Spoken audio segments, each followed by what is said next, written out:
מה העניינים? ברוך השם, הכל טוב. איך קוראים לך? רון לי. רונלי. ובואי תספרי רגע מה את מציגה, מה את עושה. יש לי סטודיו למיתוג ועיצוב גרפי, סטודיו עצמאי, אני מלווה תהליכי מיתוג עסקים, ומעצבת חומרים שיווקיים, מצגות לעסקים, ואני באה מתוך עולם האמנות והעיצוב כבר מעל 25 שנה. מה את מציגה לנו פה היום? אני מציגה את הכרזה של הלב. זה בעצם עבודה שמדברת על לב קרוע. בתחילת המלחמה הייתה קצינת נפגעים שהייתה בהמון לוויות, והיא הגיעה לבית חולים עם קרע בלב.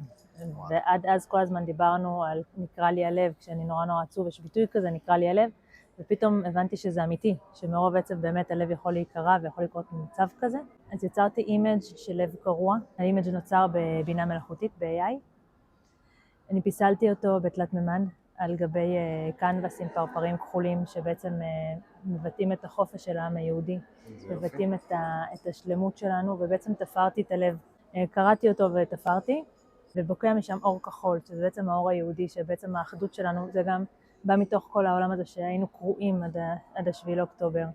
אז נאחל לך המון בהצלחה. תודה רבה. ומפה יש לנו רק לעלות.